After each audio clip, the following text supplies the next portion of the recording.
S, வீடு, schools, hotels, store room இங்கெல்லாம் partition wall கட்டணும்னாலும் இப்போ பில்டிங் போனஸோட first choice Renocon Rapid Wall Panels. விவசாயம் மற்றும் கிராமப்புற மேம்பாட்டிற்கான திட்டங்களை பற்றியெல்லாம் திருச்சியில் நடைபெற்ற பொதுக்கூட்டத்தில் பாரத பிரதமர் மோடி அவர்கள் பேசியிருக்கின்றார்கள். விவசாயம் பற்றியெல்லாம் பேசுவதற்கு பிரதமர் மோடிக்கு தார்மீக உரிமை இருக்கிறதா என்பதை திராவிட முன்னேற்ற கழகம் கேட்கிறது. தேர்தல் வந்துவிட்டால் பிரதமர் மோடி அவர்களுக்கு தமிழ்நாட்டின் மீது டன் கணக்கில் பாசம் வந்துவிடும். தேர்தல் வந்தால் பாசம் வந்துவிடும். அதில் பாசம் கொட்டும். அதை திருச்சி கூட்டத்தில் விவசாய பாசத்தை அவர் கொஞ்சம் ஓவராகவே காண்பித்திருக்கின்றார். வறண்ட தானியமான கேப்பையில் நெய் வடிவது சாத்தியமில்லை.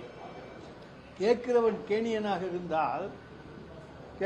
இருந்தால் கேப்பையில் நெய் வடியுது என்று சொல்ற மாதிரி பொய் பிரச்சாரங்களை எல்லாம் முன்னெடுப்பதில் பிரதமர் மோடியை மிஞ்சுவதற்கு இன்றைக்கு இந்த உலகத்திலேயே வேற யாரும் கிடையாது. அந்த அளவுக்கு இன்றைக்கு நம்முடைய பிரதமர் மோடி மிஞ்சி இருக்கின்றார். அதாவது அவர் விவசாயிகளுக்காக என்ன செய்திருக்கிறார்? அவருடைய ஆட்சியிலே 3 வேளாண் சட்டங்களை எதிர்த்து விவசாய விளைபொருட்களுக்கு குறைந்த ஆதாரபட்ச விலை வேண்டும் என்று, அந்த விலையை உறுதி செய்ய வேண்டும் என்று போராடிய விவசாயிகள் மீது கண்மூடித்தனமான தாக்குதலை நடத்தியதுதான் டெல்லி அரசு, மோடி அரசு. இன்னும் சொல்ல போனால் இந்திய வரலாற்றிலேயே மிக நீண்ட நாட்கள் ஒரு போராட்டம், விவசாயிகளுடைய போராட்டம் நடந்தது. அது டெல்லி எல்லையை சுற்றி யாருமே வர முடியாத அளவுக்கு விவசாயிகள் போராடினார்கள் என்று சொன்னால், அந்த விவசாயிகளுடைய நீண்ட நாளைய போராட்டத்துக்கு காரணமாக இருந்தது மோடி அரசுதான். கடுமையான மழை, வெப்பம், கடும் பனி, இவற்றுக்கு இடையிலே போலீசினுடைய கட்டுப்பாடுகள், தடியடி, கண்ணீர் புகை குண்டு வீச்சு என எத்தனை அக்கிரமங்களை செய்ய முடியுமோ அத்தனையும் செய்த மோடிதான் திருச்சியில் கபட வேடம் போட்டு விவசாயிகளுடைய நண்பனாக நடித்திருக்கிறார். வேளாண்மை சட்டத்துக்கு எதிராக போராடிய கடுங்குளிர் தற்கொலை விபத்தால் 700க்கு மேற்பட்ட விவசாயிகள் அவர்களை கொன்றுவிட்டு இன்றைக்கு விவசாயம் பற்றியெல்லாம் பாடம் எடுக்க மோடிக்கு வெட்கமாக இல்லையா? 700 பேருக்கு மேல் அதில் இறந்திருக்கிறார்கள் அந்த போராட்டத்தில். உத்தரப்பிரதேசம் லக்கிம்பூரிலே ஊர்வலம் சென்ற விவசாயிகள் மீது பாஜகவின் அதிகார வர்க்கத்தைச் சேர்ந்தவர்கள் காரை ஏற்றி 4 அப்பாவிகளை படுகொலை செய்தார்கள். அவர்கள் இன்றைக்கு காருண்யம் பேசுகிறார்கள். பிரதமர் மோடி இப்படி என்றால் அவருடைய பரம அடிமையான பொய்ப்பாடி பழனிசாமி 3 வேளாண் சட்டங்களையும் ஆதரித்ததோடு இல்லாமல் சேலம் சென்னை பசுமை வழிச்சாலையை எதிர்த்து போராடிய விவசாயிகளின் மீது அடக்குமுறையை ஏவிவிட்டவர் தான் அவர். அவரும் விவசாயிகளுடைய தோழர், நான் விவசாயி என்று சொல்லிக் கொள்பவர். பிரதமர் நரேந்திர மோடியினுடைய 11 ஆண்டு கால ஆட்சியிலே சுமார் 1.5 லட்சம் விவசாயிகள் தற்கொலை செய்திருக்கிறார்கள். தற்கொலை செய்து கொண்டு அந்த தரவுகளை மறைத்து மோடி அரசு அதற்கு வெவ்வேறு காரணங்களை சொல்லுகிறதே தவிர, விவசாயிகள் அன்றைக்கு அவர்கள் தற்கொலை செய்ய அவர்களுக்கு விவசாய ஆதாரம் இல்லாததான் காரணம் என்பதை மறைத்து வெவ்வேறு தரவுகளை தந்திருக்கிறது. அதைத்தான் கடந்த 5 ஆண்டு காலத்துக்கு முன்னர் நம்முடைய எடப்பாடி பழனிசாமி அவர்களும் அதே மாதிரியான தரவுகளை, பொய்யான தரவுகளைத்தான் தந்தார். மதுரையிலே விவசாயத்தை அழிக்க காரணமாக இருக்கக்கூடிய டங்ஸ்டன் சுரங்கம் அமைக்கின்ற அந்த பணி, அது பாராளுமன்றத்திலே கனிமவள சட்ட திருத்தம் கொண்டுவரப்பட்ட நேரத்திலே மாநிலங்களவையிலே அண்ணா திராவிட முன்னேற்ற கழகம் இருந்தது. அது ஆதரவு கொடுத்து மதுரை விவசாயிகளுக்கு துரோகம் செய்த அரசுதான் அன்றைய அதிமுக அரசு. இன்றைக்கு விவசாயிகளை பற்றி பேசுகிற எடப்பாடி பழனிசாமி டங்ஸ்டன் சுரங்கம் வருவதற்கு மக்களவையினுடைய மேலவையிலே, ராஜ்யசபாவிலே ஆதரித்து ஓட்டு போட்டவர். ஆனால் டங்ஸ்டன் சுரங்கம் வராமல் போராட்டம் மூலமாக தடுத்து நிறுத்தியவர், சட்ட போராட்டத்தின் மூலமாக தடுத்து நிறுத்தியவர் மதுரை விவசாயிகளை காப்பாற்றியவர் நம்முடைய தமிழ்நாட்டினுடைய முதலமைச்சர் என்பதை நான் இங்கே தெரிவித்துக் கொள்கிறேன். திருச்சியிலே நின்று விவசாயிகளுக்கு நீலிக்கண்ணீர் வடித்த பிரதமர் மோடி தான் சில வாரங்களுக்கு முன்னால் அமெரிக்க விவசாய பொருட்களை இந்திய சந்தையிலே விற்க ஒப்புதல் அளித்து இந்திய விவசாயத்தையே சவக்குழியில் தள்ளியுள்ளார். அமெரிக்கா ஏற்றியிருந்த வரியை 18% குறைத்ததை காரணம் காட்டி இந்திய விவசாயிகளுக்கும் தொழில்துறையினருக்கும் இன்றைக்கு பேராபத்தை உண்டாக்கியிருக்கிறார்கள். 45.5 லட்சம் கோடி ரூபாய் என்கிற அமெரிக்க யானை இந்தியாவின் உள்ளூர் வர்த்தகம் என்கிற கரும்பு காற்றுக்குள் நுழைந்து துவம்சம் செய்ய போவதை மறைத்துவிட்டு விவசாயிகள் மீது பாசம் என்ற போலி வேடம் தரிக்கிறார் மோடி. நாட்டின் காவலாளி, நான் தான் நாட்டின் காவலாளி என்று சொல்லிக் கொள்ளுகிறார் மோடி அவர்கள். பொருளாதார சூறையாடலை அமெரிக்கா நடத்த இந்தியாவின் வாசலை திறந்து விட்டவர் அவர். இன்று கேஸ் சிலிண்டரும் பெட்ரோலும் தட்டுப்பாடு ஏற்பட்டுக் கொண்டிருக்கிறது. அதற்கு காரணமாக இருக்கும் அமெரிக்காவுக்கும் இஸ்ரேலுக்கும் பிரதமர் மோடி அவர்கள் வெண்சாமரம் வீசிக் கொண்டிருக்கிறார்கள். இன்றைக்கு இந்திய மக்கள் கேஸ் சிலிண்டருக்காக தத்தளித்துக் கொண்டிருக்கிறார்கள். விரைவில் பெட்ரோலிய பொருட்களுடைய கதி என்ன ஆகும் என்கின்ற நிலைமை இன்றைக்கு இருக்கிறது. இன்னும் சொல்ல போனால் விவசாயிகளுடைய வருமானத்தை இரட்டிப்பாக்குவேன் என்று சொன்னவர் பாரத பிரதமராக இருந்த மோடி 2014. ஆனால் கொடுத்த வாக்குறுதி நிறைவேற்றி விட்டாரா?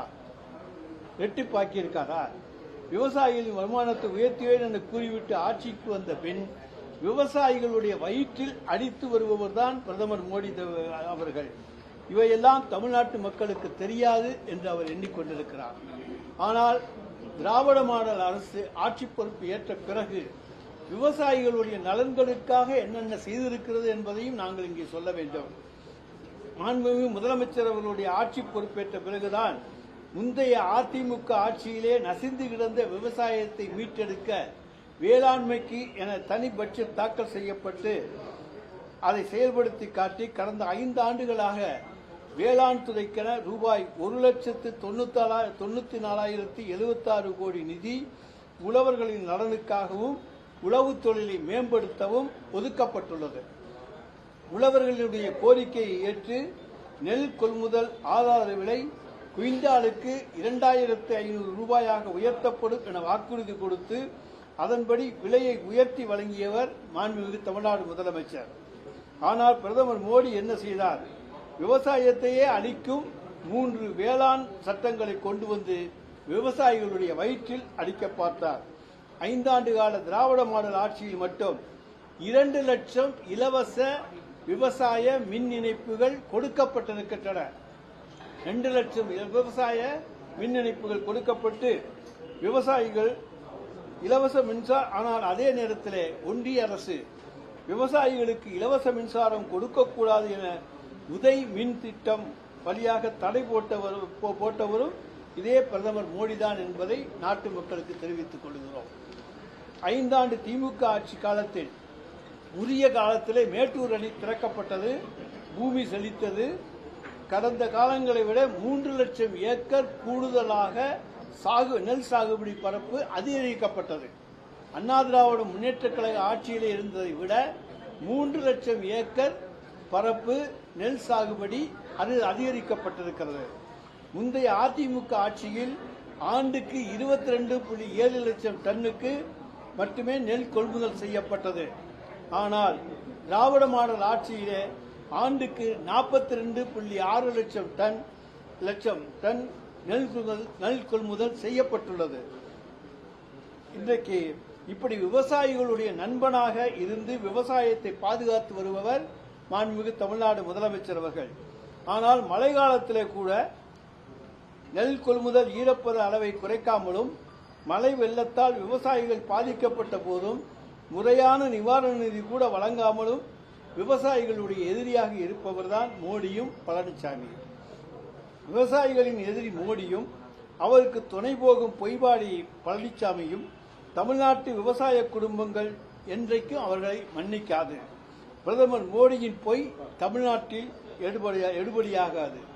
டெல்லி டப்பா எஞ்சினால் என்ன ஒரு நாளும் தமிழ்நாட்டில் நுழைய முடியாது. ஏனென்றால் இங்கே திராவிட மாடல் ஆட்சியினுடைய சூப்பர் ஃபாஸ்ட் எக்ஸ்பிரஸ் ரயில் ஒரே இன்ஜின் தான் ஓடிட்டு இருக்கு. எங்களிடம் இரட்டை இன்ஜின் கிடைக்கின்ற பொழுது இன்றைக்கு ஒற்றை இன்ஜின் மூலமாக தமிழகத்தை வளமாக்கி இருக்கிறோம். இரட்டை இன்ஜின் கிடைக்கின்ற பொழுது இந்தியாவை வளமாக்கி உலக நாடுகளுக்கு சவாலாக மாற்றக்கூடிய வல்லமையை திராவிட மாடல் அரசு நிச்சயமாக எதிர்காலத்திலே செய்யும் என தெரிவித்துக் கொள்கிறேன். சார், பிரதமர் இதோட சேர்த்து தமிழகத்தில் பெண்கள் பாதுகாப்பு பற்றியும் கிரிட்டிசைஸ் பண்ணியிருக்காரு. அதாவது பெண்கள் பாதுகாப்பு பற்றி பேசுற பிரதமர் அமைச்சர் அவங்க ஆட்சி செய்கிற மாநிலங்களிலே பெண்களுடைய பாதுகாப்பு எந்த அளவுக்கு இருக்கு, குற்றங்கள் எந்த அளவுக்கு நடந்திருக்கு, அது எவ்வளவு மறைக்கப்பட்டிருக்கிறது, அதையெல்லாம் புள்ளி விவரத்தோடு செய்து சொல்லிவிட்டு தமிழ்நாட்டை பற்றி சொன்னால் பரவாயில்லை. தமிழ்நாட்டிலே நாங்கள் விழிப்புணர்வை ஏற்படுத்தி இருக்கிறோம். உடனடியாக நீங்கள் காவல் நிலையத்துக்கு செல்லுங்கள், புகார் தெரிவியுங்கள் என்று விழிப்புணர்வை ஏற்படுத்தி அந்த குற்றச்சாட்டுகளை பதிவு செய்கிறோம். ஆனால் அங்கேதான் போனால் அவங்களுக்கு பாதுகாப்பே கிடையாது. அதனால பல பேர் போய் அங்கே குற்றச்சாட்டு எஃப்ஐஆர் கொடுக்கறதுக்கே பயப்படுறாங்க. அந்த அளவுக்கு அங்கே பாதுகாப்பு மக்களுக்கு கிடையாது. இங்கே மக்களுக்கு பாதுகாப்பு இருக்கின்ற காரணத்தால் புகார்கள் கொடுக்கப்படுகின்றன. இந்தியாவிலேயே பெண்களுக்கு எதிரான குற்றச்சம்பவங்கள் குறைவு என்பதற்கு எடுத்துக்காட்டு 42% பெண்கள் இன்றைக்கு இந்தியாவிலே வேலைக்கு செல்வதும் 52% மேற்பட்ட பெண்கள் இன்றைக்கு உயர்கல்வி படிப்பதும் தான் பெண்களுக்கு பாதுகாப்பான மாநிலம் தமிழ்நாடு என்பதற்கு எடுத்துக்காட்டு.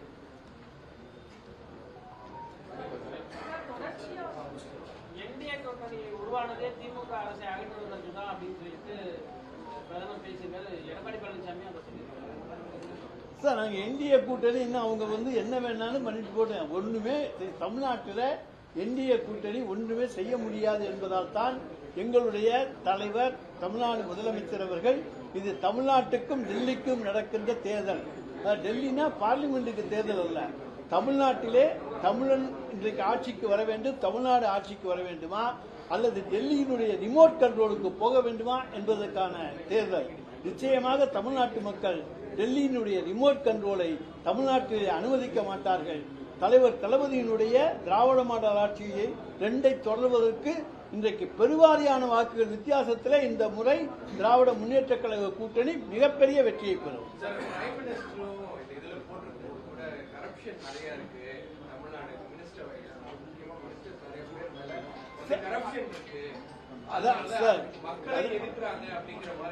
அதாவது மக்கள்கிட்ட போய் கரப்ஷனை பத்தி அவங்க என்ன சொன்னாலும் மக்கள் நம்ப தயாராக இல்லை. கடந்த எடப்பாடி பழனிசாமி ஆட்சியிலே தான் வெளிப்படையாக கரப்ஷன் இருந்தது. கரப்ஷன், கமிஷன், கலெக்ஷன் என்று 3 சீக்களை நாங்கள் முன்வைத்து போராட்டமே நடத்தினோம். இன்றைக்கு கரப்ஷன் வெளிப்படையாக எந்த விதமான இதுவும் கிடையாது. ஒளிவு மறைவாக இருந்தாலும் எங்களுடைய முதலமைச்சர் நடவடிக்கை எடுக்க தயங்க மாட்டார். அதுதான் தமிழ்நாட்டில் கரப்ஷனை ஒழிக்க முடியும். அதை அடக்கக்கூடிய ஒரு முதலமைச்சர் இன்றைக்கு தமிழ்நாட்டில் இருக்கிறார்.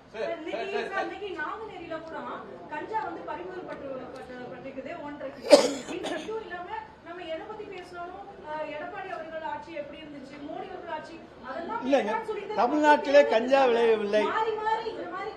இல்லங்க, நாங்க குழப்பவே இல்லை. தமிழ்நாட்டில் கஞ்சா விளையல, வெளியே தான் கொண்டு வர்றாங்க. அது எங்கேருந்து வருதுன்னு தடுக்க வேண்டியது யாரு? ஒன்றிய அரசு. அவங்களுடைய நார்காட்டிக்ஸ் டிபார்ட்மெண்ட் அவங்க தடுக்கணும். ஆனா அவங்க எல்லாத்தையும் தமிழ்நாட்டுக்கு தள்ளி விட்டு எங்களை வேடிக்கை பார்க்கறாங்க. ஆனாலும் நாங்கள் தடுத்து நிறுத்தி அவற்றை எல்லாம் பிடித்து கைப்பற்றி இன்றைக்கு மக்களை காப்பாற்றுவான முயற்சியிலே திராவிட முன்னேற்ற கழக அரசு ஈடுபட்டு இருக்கிறது. போதைப் பொருள் இங்க ஒன்றும் உற்பத்தி இல்ல, வர்றது எந்த மாநிலத்திலிருந்து தெரியும். அதை பல வகையில கொண்டு வர்றாங்க. ஆனா அதை தடுத்து நிறுத்துகிற சக்தி தமிழ்நாட்டு போலீஸுக்கு இருக்கிறது. தொடர்ந்து சட்டம் ஒழுங்கு பிரச்சனையை எதிர்கட்சிகள் எழுப்பிட்டே இருக்காங்க சார். இப்ப கடந்த ஒரு 2 வாரங்கள்ல பாத்தீங்கன்னா தூத்துக்குடி தொடர்ந்து எல்லா மற்ற ஊர்கள்ல இருந்துமே பெண்கள் பாதுகாப்பு இல்லை அப்படிங்கறதுதான் முழுவதரா அவங்க இருக்கக்கூடிய குற்றச்சாட்டா இருக்கு. சார், பெண்களுக்கு பாதுகாப்பு இல்லை என்றால் அந்த பெண்ணை வீட்டிலிருந்து வேலைக்கு அனுப்புவார்களா, கல்லூரிக்கு அனுப்புவார்களா, இரவு நேரத்தில் வீட்டு பஸ்ஸிலிருந்து இறங்கி வீட்டுக்கு போவதற்கு அனுப்புவார்களா? எங்கேயாவது ஒரு சில சம்பவங்கள் நடப்பதை வைத்து ஒட்டுமொத்தமாக சொல்லுவது ஏற்றுக்கொள்ளத்தக்கதல்ல, ஏற்புடையதல்ல. தமிழ்நாட்டு மக்களும் விழிப்புணர்வு உள்ளவர்கள், தமிழ்நாட்டு காவல்துறையும் சிறப்போடு செயல்படுகிறது.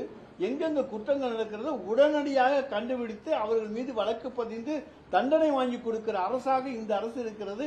நாங்கள் தண்டனை வாங்கி கொடுத்திருக்கிற அளவுக்கு வேறு எந்த மாநில அரசுகளும் குற்றங்களிலே இந்த அளவுக்கு குற்றச்சாட்டுகளில் ஈடுபடுபவர்கள் மீது நடவடிக்கை எடுத்ததில்லை. குற்றச்சம்பவங்கள் சட்டம் ஒழுங்கு பிரச்சனை தான் அதிகமா இருக்கு. குற்றச்சம்பவங்கள் நடக்கக்கூடிய இடங்கள்ல திமுக அரசு உறுதியான நடவடிக்கை எடுக்கல அப்படின்றதா இப்ப எதிர்கட்சி சொல்லக்கூடிய ஒரு பெரும் விமர்சனமா இருக்கு. கிருஷ்ணகிரி மாவட்டம், மதுராந்தகம், தூத்துக்குடி இப்ப எல்லா இடத்துலயுமே வந்து பெண் குழந்தைகள் மீது பாலியல் வன்கொடுமை சம்பவம் இந்த ஒரு 4 நாட்கள் நடந்திருக்கு. ஆனா வந்து அதுக்காக நான் சொல்றேன், மக்களிடம் விழிப்புணர்வை நாங்கள் உருவாக்கி இருக்கிறோம். அதனால நீங்க தைரியமா வந்து கம்ப்ளைண்ட் கொடுங்கன்னு சொல்றோம். உங்களுக்கு பாதுகாப்பு தர்றோம்னு சொல்றோம். புகார் கொடுக்கிறவங்களுக்கு இங்க பாதுகாப்பு தரப்படுகிறது. ஆனா அங்க புகார் கொடுத்தா புகார் கொடுத்தவங்க மேலதான் கேஸ் போடுறா. தப்பு சென்றவங்க தப்பிக்க விட்டுறாங்க. எடப்பாடி பழனிசாமி ஆட்சியில் எப்படி பொள்ளாச்சி சம்பவம் நடந்துச்சோ அதை போலதான். எனவேதான் நாங்கள் சொல்லுகிறோம், இங்கே வந்து மக்கள் தைரியமாக புகார் கொடுப்பதால் குற்றச்சாட்டுகளுடைய எண்ணிக்கை அங்கே பதிவு செய்யப்படுகிறது. அது தவிர இங்கே சட்டம் ஒழுங்கு தமிழ்நாட்டில் இருப்பதை போல சிறப்பாக வேறு எந்த மாநிலத்துக்குள்ள நீங்க ஒரு ரவுண்டு போயிட்டு வாங்க, எல்லாரும் போறதுன்னா நாங்கள் அரசு சார்பிலேயே ஏற்பாடு செய்து தருகிறோம். போய் பார்த்து விட்டு வாருங்கள். இந்தியாவிலேயே சிறந்த அமைதியான மாநிலம் நம்முடைய தமிழ்நாடு. மத நல்லிணக்கத்துக்கு எடுத்துக்காட்டான மாநிலம் தமிழ்நாடு. பெண்களுக்கு பாதுகாப்பான மாநிலம் தமிழ்நாடு. பொள்ளாச்சி சம்பவத்தை சட்டம் ஒழுங்கு சரியா இருந்தது, அது நடந்தது ஒரு செயல் ஒட்டுமொத்த ஆட்சிக்கு பொறுப்பு இல்லங்க. அந்த சம்பவத்துல வந்து குற்றச்சாட்டில் ஈடுபட்டவங்க புகார் கொடுத்து கூட புகார் பதியல. அது இல்ல, ஒப்பிட்டதுக்காக தான் சொல்றேன். அது மாதிரியானதான் அன்னைக்கு பல பேர் கம்ப்ளைண்ட் கொடுக்க மறுத்தாங்க. அதே போல இன்றைக்கு பல மாநிலங்கள்ல வந்து அதை வந்து அப்படியே மறைச்சிக்கிட்டு போயிடுறாங்க. ஆனால் இங்கே தைரியமும் விழிப்புணர்வும் மிக்க வீர பெண்களாக, சிங்க பெண்களாக நம்முடைய பெண்கள் இதை நாங்கள் உருவாக்கி இருக்கிற காரணத்தால் அவர்கள் தைரியமாக குற்றம் செய்தவர்களை அடையாளம் காண்பித்து அவர்களுக்கு தண்டனை வாங்கி கொடுக்கிறார்கள்.